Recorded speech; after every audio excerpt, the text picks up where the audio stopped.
Welcome to the थियो study hub. मेरा नाम है शिवानी असवाल। अब आज करने वाले बेटा स्टार्ट कर रहे हैं यूनिट 2। जीई में हिंदी जिन्होंने ले रखा है अनुवाद व्यवहार सिद्धांत आपका सब्जेक्ट चल रहा है। बीए प्रोग्राम में 5th सेमेस्टर वाले बच्चों का है ये। स्टार्ट करेंगे, इसको देख लीजिए। यूनिट 2 करने वाले हैं। यूनिट 2 जो है ना आपकी बेटा छोटी है, ठीक है, क्योंकि एक ही टॉपिक चलेगा प्रयुक्ति वाला। प्रयुक्ति क्या है, प्रयुक्ति के क्षेत्र कितने हैं, प्रयुक्ति की परिभाषा शब्दावली क्या है, यही है। और एक ये वाला टॉपिक के अनुवाद की व्यावसायिक संभावना क्या है, बस ये एक ये प्रयुक्ति वाला और दूसरा ये जो कि बहुत छोटा टॉपिक है। एक ही पार्ट में पूरा यूनिट कवर हो जाएगी। इसके जो 4 पार्ट लिखे हुए ना, लेकिन है ये रिलेटेड एक दूसरे से, कुछ इसमें खास नहीं है। इसको करेंगे, ये देख लीजिए पहले एक बार। मेरी ये इंस्टा की आईडी है और ये की टेलीग्राम चैनल आईडी है, इनको ज़रूर ज्वाइन कीजिएगा। कोई भी क्वेश्चन क्वेरी हो आप मुझसे यहाँ पूछ सकते हैं, मैं यहाँ रिप्लाई करूँगी। प्लस इसको ज्वाइन कीजिएगा, जो भी इंपॉर्टेंट क्वेश्चंस होंगे आपके इस सब्जेक्ट से रिलेटेड मैं वहाँ भेज दूँगी। सारे ही लिंक आपको डिस्क्रिप्शन बॉक्स में प्लस यहाँ पे मिल जाएंगे, ठीक है। आपके मैंने सेक में योर लॉ योर राइट करा दिया है, जिनका सेक में पॉल में लिया बच्चों ने। एडमिनिस्ट्रेशन पब्लिक पॉलिसी करा दिया है आपका।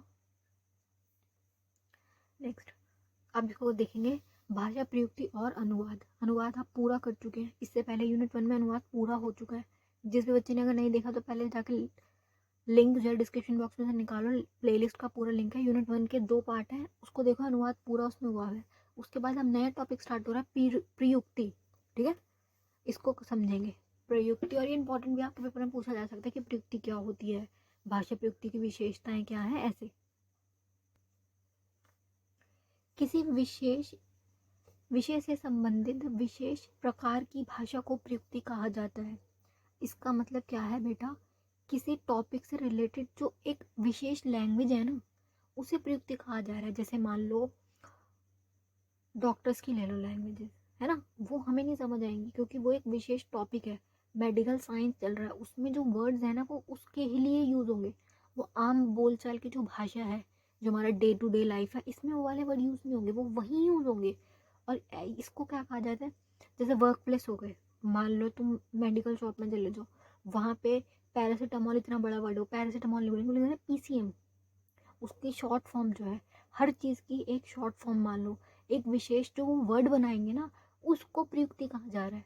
प्रयुक्ति जो वर्ड है ना, इसको इंग्लिश में क्या कहते हैं, रजिस्टर। रजिस्टर का मतलब वो वाला रजिस्टर नहीं जिसमें आप अभी नोट बना रहे हो, ये वाला रजिस्टर नहीं, ना ही वो रजिस्ट्रेशन वाला रजिस्टर। रजिस्टर का मतलब होता है ऐसे वर्ड्स जो एक प्लेस पर यूज होते हैं, दूसरे प्लेस पे उसका कोई मीनिंग नहीं होगा। बाहर अगर आप जाते हो तो उस शब्द का मतलब नहीं निकलेगा, वो वर्ड सिर्फ और सिर्फ वही उपयोगी होगा उसको सरल बनाने के लिए। डॉक्टर्स की लैंग्वेजेस में, डॉक्टर्स जो बात करते हैं उनकी भाषा में, कहीं आप ऑफिस वगैरह में जाओ वहाँ की भाषा में। क्लास में क्या कहलाता है बेटा, क्लासमेट। लेकिन वहीं आप अगर किसी ऑफिस में जाओ तो क्लासमेट वर्ड यूज नहीं होता, फिर क्या यूज होता है, कलीग। कि तुम्हारा जो साथी है उसको क्या कहा जाएगा, कलीग। ऐसे ही जो ये वर्ड्स है ना, जैसे साइंस में ले लो, साइंस में इंसान, हम नॉर्मल भाषा में इंसान को क्या बोलते हैं, ह्यूमन, ह्यूमन बीइंग, है ना, इंसान, आदि मानव, मनुष्य, ये सब नॉर्मल भाषा में। लेकिन साइंस में उसको क्या कहा जाता है, होमोनिड, ठीक है। होमोनिड, होमोनाइड, उनके अलग शब्द चलते हैं, उनकी भाषा ही अलग है। और जो वर्ड्स है ना, उन्हें कहा जाएगा प्रयुक्ति, ठीक है। ऐसे ही साइंस में ले लो, मैथ्स में ले लो। मैथ्स में चलो एक उदाहरण मैथ्स का ले लेते हैं। जो ये वाणिज्य वाला ये टॉपिक है जो बिजनेस से रिलेटेड है, इसमें ना गुड्स बोलते हैं। प्रोडक्ट जो है ना, नॉर्मल लैंग्वेज का वर्ड है प्रोडक्ट, के ये इतना सामान है, इनको प्रोडक्ट बोलेंगे इंग्लिश में। लेकिन मैथ्स की जो लैंग्वेज है, जो ये बिजनेस वालों की लैंग्वेज है, इसमें क्या है, बिजनेस में उसको, प्रोडक्ट को क्या कहा जाता है, गुड्स। और जो वो गुड वर्ड है ना, गुड्स, वो नॉर्मल बातचीत में हमारी डे टू डे लाइफ में गुड का मतलब होता है अच्छा। तो यही कि जो वो वर्ड है वो विशेष प्रकार के विशेष एरिया में, विशेष मतलब तो मान लो एक एरिया के अकॉर्डिंग चेंज हो रहा है वो, ठीक है, सिचुएशन के हिसाब से चेंज हो रहा है, ठीक है। Specific words for specific place. जैसे मान लो अगर तुम घर में हो, तुम्हारा कोई दोस्त है, वो तुमसे पूछेगा ना, डायरेक्ट आ जाएगा, है ना, वो डायरेक्ट आएगा, तुम उसे कुछ बोलोगे नहीं, वो आ सकता है। लेकिन सेम चीज़ बाहर क्लास में ले जाओ, क्या तुम क्लास में डायरेक्ट जा सकते हो? तुम अगर क्लास में जाना चाह रहे हो तो तुम क्या बोलोगे, मे आई कम इन, है ना। टीचर क्या बोलेगी, यस यू मे। लेकिन सेम चीज़ घर में ले आओ तुम्हारा दोस्त है वो कैसा प्लेस हो गया, अनऑफिशियल प्लेस हो गया, तो वो डायरेक्ट यही बोलेगा मैं आ जाऊँ, तुम बोलोगे आ जा, पूछ क्यों रहा है, ऐसे होगा ना, बिल्कुल अनऑफिशियल हो जाएगा, चेंज हो जाएंगे वर्ड्स। तो ये कि जो ये लैंग्वेज चेंज हो रही है ना, एक एरिया के हिसाब से हम अपनी लैंग्वेज चेंज कर देते हैं। हम घर में कैसे बात करते हैं, बिल्कुल फ्रैंकली हमारे शब्द अलग होते हैं। सेम चीज़ कॉलेज में चले जाओ, स्कूल में चले जाओ, वर्ड्स चेंज हो जाते हैं। बोलने का जो ये एक्सेंट है ना, ये तक भी चेंज हो जाता है। इसी को बोल रहे हैं प्रयुक्ति, के भाषा की प्रयुक्ति। ठीक है, एग्जाम्पल तुम ये मे आई कम इन वाला ले लो, मे आई ड्रिंक वाटर वाला ले लो। घर में तुम ये थोड़ी ना बोलोगे कि मे आई ड्रिंक वाटर, डायरेक्ट लेके पानी पी लोगे। अगर तुम्हें चाहिए तो मांग लोगे तुम के पानी भिजवा दो, पानी दे दो हमें, बॉटल भिजवा दो एक। क्लास में कैसे बोलेंगे may I drink water ma'am, ma'am फिर सोचेगी, फिर वो बोलेगी हाँ या ना, हमें रोज जवाब देगी। ठीक है, तो ये ऑफिशियल अनऑफिशियल वाली वो सिचुएशन है कि कहाँ कौन सा वर्ड यूज़ किया जाएगा। बहुत सारे अलग अलग क्षेत्र हैं, डॉक्टर्स वाले हो गए, साइंस वाले हो गए, बिजनेस वाले हो गए, अलग अलग एरियाज में अलग अलग वर्ड्स यूज होते हैं जिनका बाहर की लाइफ से कोई मीनिंग नहीं निकलेगा, उन वर्ड्स को हम जानते भी नहीं है। ठीक है, इसको पढ़ेंगे एक बार, इसको पढ़ लेते हैं। किसी विषय में संबंधित विशेष प्रकार के भाषा को प्रयुक्ति कहा जाता है। विशेष प्रकार की भाषा जो होती है, ठीक है, प्रयुक्ति की सबसे बड़ी विशेषता यह है कि उसे विषय से जुड़े हुए शब्दों का विषय अर्थ होता है। क्या है, उस विषय से जुड़े वर्ड्स का विशेष अर्थ होता है। ठीक है, जो अर्थ बाहर वाले लोगों को नहीं पता होंगे। जैसे मान लो साइंटिस्ट वगैरह, उनके जो वर्ड्स है ना, वो हमें नॉर्मल इंसानों को समझ ही नहीं आएंगे वो क्या लिखे हुए हैं, है ना। साइंस में बहुत सारे अलग अलग वर्ड्स होते हैं, उनके अलग मीनिंग होते हैं, और नॉर्मल हिंदी इंग्लिश में उनके अलग मीनिंग निकल जाएंगे। जैसे मान लो एक और उदाहरण लेते हैं, पॉलिटिकल साइंस का ले लो। जो एक राज्य होता है, जो एक स्टेट होता है, वो नॉर्मल लाइफ में क्या मीनिंग होता है कि एक स्टेट, एक राज्य, जैसे राज्य दिल्ली, पंजाब, हरियाणा, ऐसे हो गए राज्य। लेकिन पॉलिटिकल साइंस में राज्य जो वर्ड है ना, उसका मीनिंग राज्य स्टेट वाला नहीं है, उसका मीनिंग सरकार से है। तो ये कि विशेष क्षेत्र में विशेष शब्द का अर्थ बदल जाता है। तुम्हें उस एरिया की, उस सब्जेक्ट के बारे में पूरी नॉलेज होनी चाहिए, प्लस तुम्हें ये बताना चाहिए किस वर्ड का क्या मीनिंग है, वरना तुम्हारा अर्थ का अनर्थ हो जाएगा। क्योंकि वो विषय उसमें लिखा होगा राज्य का ये वो है, तुम राज्य स्टेट समझ के पढ़ रहे हो, बाद में तुम्हें पता चलेगा कि राज्य का मीनिंग तो सरकार से है, सरकार की बात चल रही है यहाँ। इसलिए यही बोल रहे हैं कि इन शब्दों को परिभाषित शब्द कहते हैं। क्या बोलते हैं, परिभाषित शब्द। ठीक है, प्रयुक्ति का संबंध भाषा से है। प्रयुक्ति का संबंध किससे, भाषा से है, वर्ड्स से है। और उनमें जो विशेष शब्दों का प्रयोग किया जाता है, जो एक खास वर्ड्स होते हैं ना, चाहे मान लो शॉर्ट फॉर्म हो गए, या कोई ऐसा वर्ड जिसका मीनिंग बाहर वाले लोगों को नहीं पता होगा, कोई अलग वर्ड, उन सबको परिभाषित शब्द कहा जाता है। ठीक है, जैसे मेडिकल साइंस में दवाइयों के अलग अलग अलग से नाम, उनकी मीनिंग, मेडिकल साइंस हो गया। साइंस में लोगों के, फ्लावर्स वगैरह, हर चीज़ के नाम अलग होते हैं। ठीक है, भाषा प्रयुक्ति विशेषण, दोबारा इसको एक परिभाषा ये देख लीजिए एक बार, अगर आपको ना समझे, क्योंकि नया नया टॉपिक है, इसको इसलिए मैं इतना डीप में करा रही हूँ। अगर अब भी किसी को समझना है तो कमेंट बॉक्स में पूछ लेना। भाषा प्रयुक्ति, शिक्षण में भाषा प्रयुक्ति से अभिप्राय किसी भाषा का वह भाषिक होता है जो किसी विशेष सामाजिक परिस्थिति, सामाजिक वर्ग, लक्ष्य के लिए प्रयोग में लिया जाता है। विशेष परिस्थिति मतलब बोलो सिचुएशन, जैसे हमारी ऑफिशियल सिचुएशन हो गई कि किसी ऑफिस में हो तो तुम्हें वहाँ कैसे बिहेव करना है, कैसे वर्ड्स बोलने हैं, है ना। वहाँ पे एक ऑफिशियल लैंग्वेज चलती है उस प्रकार के। सामाजिक वर्ग के, तुम किसी क्लास में बैठे हुए हो, कोई एक अलग लेवल पे बैठे हुए हो, वहाँ पे लक्ष्य का प्रयोग किया जाता है। प्रयुक्ति शब्दों से तात्पर्य है विशेष भाषा, एक अलग तरीके की लैंग्वेज जो नॉर्मल लाइफ में यूज़ नहीं होती, उसका मीनिंग वहाँ जाके बदल जाएगा। उस शब्द का मीनिंग उसी एरिया में रहेगा, उस क्षेत्र में जाएगा, बाहर लाओगे तो उसका मीनिंग अलग हो जाएगा, में प्रयोग किया जाता है। ठीक है, विशेष भाषा की बात चल रही है यहाँ पे। अब क्या है, ये हो गया। नेक्स्ट टॉपिक क्या है, अनुवाद की समस्या है। बहुत छोटा सा टॉपिक है, इसमें कुछ नहीं है, ये बता रहे हैं कि उनको प्रॉब्लम्स क्या आती है, अनुवाद करने वाले जो ये बंदे हैं इनकी प्रॉब्लम्स क्या आएंगी। अनुवाद व्याकरण और संस्कृति दोनों की गहन समझ की मांग। अब ये कि अनुवाद करता जो बंदा है उसको डीप नॉलेज हो उस पूरे सब्जेक्ट की, प्लस उसके व्याकरण की पूरी ग्रामर उसे आनी चाहिए, उसके बारे में उससे सब कुछ, उसकी संस्कृति के बारे में उसको डीप नॉलेज हो। क्योंकि बहुत सारे शब्दों के मीनिंग स्लैंग में चले जाते हैं कि वो कहना क्या चाह रहा है, उसकी भावना कुछ अलग होगी, है ना। तो पूरी डीप नॉलेज हो। अनुवादकों को भाषा के नियमों के साथ साथ उसमें बोले जाने वाली आदतों को भी जानना चाहिए।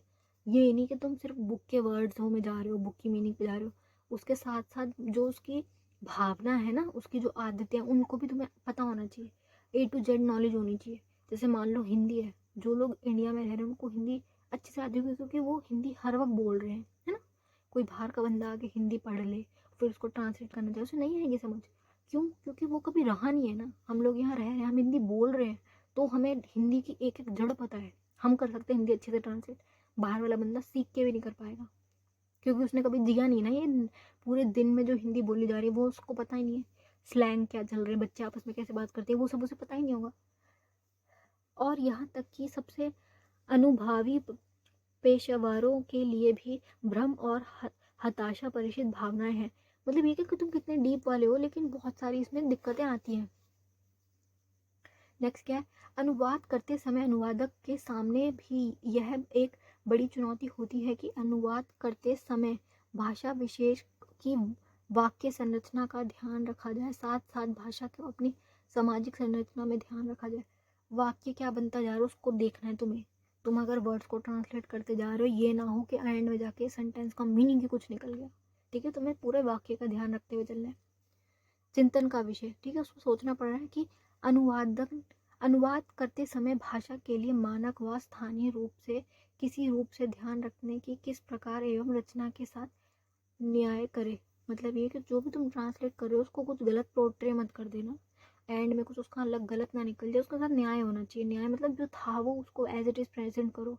हल्का फुल्का तुम चेंज कर सकते हो, वर्ड्स इधर उधर कर सकते हो, लेकिन ये नहीं कि कुछ गलती बता दिया, है ना, कुछ का कुछ बता दी तो फिर ये तो अन्याय हो जाएगा। इसलिए उसके साथ न्याय जरूरी है। सीमित समय, अब ये टाइम वाली वो भी होती है। अब ये थोड़ी है कि तुमने ट्रांसलेटर का काम कर लिया, तुम कुछ ट्रांसलेट कर रहे हो, तुमने उसमें 5 साल लगा दिए, ऐसा नहीं है। टाइम की लिमिटेशन है बेटा। यह सबसे आम समस्याओं में से एक है। ये तो सभी के साथ है बेटा, टाइम वाली तो सबके साथ है। अनुवादकर्ताओं के साथ के सबके साथ है, स्टूडेंट के साथ ले लो, टीचर्स के साथ ले लो, सबके साथ है कि टाइम की बाउंडेशन तो सबके पास है कि काम खत्म करना है इस टाइम पीरियड के अंदर अंदर, इससे लेट नहीं करना। जिसका समय अनुवादक और ग्राहक दोनों करते हैं, ठीक है, क्योंकि अधिकांश ग्राहकों को जल्द से जल्द अनुवादित सामग्री की आवश्यकता होती है। देखो बेटा, मान लो देश है, विश्व है पूरा, वर्ल्ड को ले लो, दूसरे एरिया में कुछ चल रहा है, लड़ाई चल रही है, वहाँ की लैंग्वेज बिल्कुल अलग है, हमें वहाँ की जानकारी अब लेनी है, हम न्यूज़ चैनल खोल के बैठे हुए, तो ये कि फटाफट ट्रांसलेशन चाहिए, टाइम नहीं है हमारे पास इतना कि हम उसका वेट करें। हमें एज इट इज़ मतलब उसी समय जब वो वहाँ पे जो भी दिक्कत चल रही है, वहाँ क्या हो रहा है, मीटिंग्स अगर हो रही है तो उसका क्या नतीजा निकल रहा है, जो भी टॉपिक चल रहा है ना उसकी हमें फटाफट, हमें उसकी आवश्यकता है जल्द से जल्द। हम उसका वेट नहीं कर सकते कि वो बात पता चली पुरानी हो गई, कुछ का कुछ हुई हो गया, टाइम ख़त्म भी हो गया, उसका बात पुरानी हो गई, बाद में पता चल रहा है हमें। इसलिए ये कि फटाफट उसको ट्रांसलेट करना होता है, लेकिन उचित गुणवत्ता वाले आउटपुट का संचलन करने के लिए अनुवादक को सबसे सटीक शब्दों के साथ अन्य अन्य आने के लिए अधिक समय खर्च करना पड़ता है। अब ये वही बोल रहा है कि तुम अगर गुणवत्ता चाह रहे हो, बेस्ट रिजल्ट चाह रहे हो, तो तुम्हें टाइम तो देना पड़ेगा, है ना। अगर वो सटीक वर्ड्स देखना चाह रहा है, पूरा एक भी ये वो चाह रहा है कि कोई गलती ना हो जाए, तो उसे टाइम चाहिए। बट लोगों को क्या चाहिए? फटाफट इन्फॉर्मेशन चाहिए। अब नया टॉपिक स्टार्ट कर रहे हैं बेटा, समस्या समझ आ गई है पूरी। अब इसका करेंगे परिभाषित शब्द क्या है, जो भी हमने करा ना प्रयुक्ति वाला, उसमें वही कि परिभाषित शब्द की बात चलेगी। भी क्या है? जो शब्द परिभाषा की अपेक्षा करते हैं उसे परिभाषित शब्द कहा जाता है। परिभाषित शब्द क्या है? जो उसको बता रहे हैं, ठीक है, परिभाषित उसको कर रहे हैं।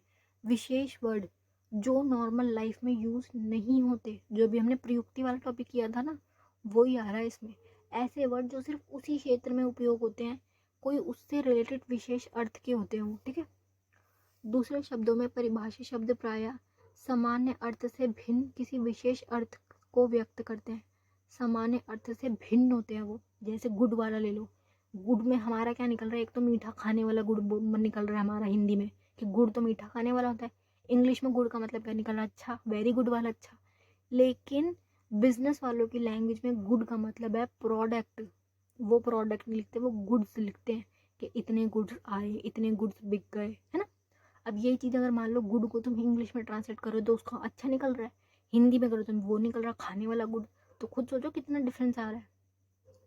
तो ये यही बोल रहे परिभाषित शब्द क्या है, ऐसे वर्ड्स जो किसी विशेष अर्थ में व्यक्त किए जाते हैं।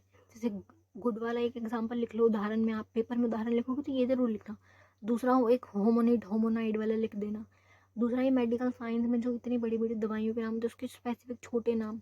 बिजनेस में जो तुम्हारा बिजनेस पार्टनर होता है उसको तुम कलीग कहते हो, वो वाला वर्ड लिखो, ठीक है, ये सारे लिखना। और इस विशेष अर्थ को समझाने के लिए उस शब्द की परिभाषा या उससे प्रयुक्त क्षेत्र की जानकारी होनी चाहिए। अब ये जो वर्ड है जो मैंने आपको बताया उदाहरण में, अगर इसको आप समझना चाह रहे हो तो इसके लिए आपको उस पूरे विषय की जानकारी होनी चाहिए, पूरा उसको सब्जेक्ट पता हो। जैसे राजनीतिक विज्ञान में राज्य का मतलब होता है सरकार से, राज्य का मतलब स्टेट से नहीं होता, राज्य का मतलब सरकार से चलता है उसमें। तो ये कि तुम्हें उसके लिए पूरी पॉलिटिकल साइंस की नॉलेज होनी चाहिए, पूरी की पूरी। मान लो तुम्हें एम लक्ष्मीकांत जो बुक है ना मोटी वाली, वो पूरी पढ़ी हुई होनी हो, तब तुम्हें वाली बात पता चलेगी। आधे से ज़्यादा बच्चे, उनको ये पता ही नहीं होता कि पॉलिटिकल साइंस में राज्य का मतलब सरकार है, वो राज्य को राज्य ही पढ़ते हुए चल रहे होते हैं, कन्फ्यूज घूमते रहते हैं, ना टीचर उन्हें कुछ बताता ना उन्हें खुद पता चलता। अगर हमें बैंकिंग प्रणाली की जानकारी नहीं है तो क्रॉस चेक्ड, ओवरड्राफ्ट या लीड बैंक का अर्थ समझ नहीं आएगा। अब बैंक वालों में ले जाओ, जैसे मैंने आपको 3-4 उदाहरण बताया, वैसे ये बैंक का उदाहरण उठा रहे हैं। क्रॉस चेक क्या होता है बेटा, पूरा चेक होता है ना, उस पर लिख दिया सब कुछ, लेकिन पीछे ना वो 2 डंडी डालते हैं, चेक के पीछे का भी डाल देखना, उसके पीछे 2 डंडी डलती है। इसका मीनिंग जानने के लिए तुम्हें खुद की पहले चेक बुक लेनी पड़ेगी, तुम्हें समझना पड़ेगा कि इसका मीनिंग क्या है। बाहर अगर तुम कॉपी में ऐसे 2 डंडी डाल दो उसका मतलब कुछ नहीं होगा, लेकिन बैंक के पीछे वो जो 2 डंडी डालते हैं ना उसका अलग ही मतलब होता है, ठीक है बेटा। ओवरड्राफ्ट, लीड बैंक, ये सब बैंक के वर्ड्स हैं जो बैंक में ही यूज होते हैं। बाहर तुम आएगो तो इसका मीनिंग कुछ का कुछ निकल जाएगा। क्रॉस चेक का मतलब क्या निकल जाएगा कि बेटा क्रॉस प्लस चेक, ये निकल रहा है बाहर की दुनिया में तो इसका मतलब, लेकिन बैंक में इसका एक विशेष अर्थ है, ठीक है। बैंक का तो काम ही सारा पैसों का है, उसमें तो बहुत ही ज्यादा विशेष अर्थ है। पता चला चेक में तुमने चेक भर दिया लेकिन वो डबल ये टिक नहीं लगाया, फिर गए तुम्हारा चेक पानी में। यदि हम कंप्यूटर प्रणाली से परिचित नहीं है, अगर मान लो तुम्हें कंप्यूटर के बारे में नहीं पता, तो हम mouse, programming memory, hard disk का सही तकनीकी अर्थ नहीं समझ पाएंगे। अब वही बात बता रहे हैं इन्होंने, एक उदाहरण तो बैंक वाला दे दिया, दूसरा ये कंप्यूटर का दे रहे हैं। माउस का मतलब क्या होता है, चूहा, लेकिन कंप्यूटर के अंदर माउस का मतलब क्या होता है, जो उसको कंट्रोल कर रहा होता है, जो वो एरो चल रहा होता है ना, उसको माउस कहा जाता है, जो आपके हाथ में होता है, ठीक है। वो वाले चूहे की बात नहीं कर रहे। माउस, इंग्लिश में माउस कौन होता है, चूहा, लेकिन कंप्यूटर में माउस कौन होता है, वो। प्रोग्रामिंग मेमोरी, ठीक है, हार्ड डिस्क, ठीक है। डिस्क, लोग क्या सोचेंगे डिस्क क्या होता है, नॉर्मल लैंग्वेज में डिस्क का मतलब कुछ और निकलेगा। परिभाषित शब्दों को इसलिए तकनीकी शब्द कहा जाता है। अब ये वही वाली बात बोले कि जो परिभाषित शब्द है ना, इनको तकनीकी शब्द कहा जाता है, टेक्निकल वर्ड कहा जाता है, जो उस एरिया में यूज होते हैं, ठीक है। इंजीनियर वालों के अलग होते हैं, बैंक वालों के अलग हो गए, साइंस वालों के अलग हो गए, बिजनेस वालों के अलग हो गए। बहुत सारे उदाहरण हो गए, इतने सफिशिएंट था, 5 से 6 उदाहरण आप लिख लीजिए जो मैंने बोले, जो इस पीपीटी में आए, इनको लिख लीजिए, इससे ज़्यादा कुछ नहीं है। परिभाषित वर्ड वाला प्लस प्रयुक्ति वाला, ये दोनों टॉपिक एक एक क्वेश्चन में मिलके आ सकते हैं आपके, ठीक है। नेक्स्ट क्या है, वही एक बार स्लाइड देख लो परिभाषित शब्दों की, क्या बोल रहे हैं।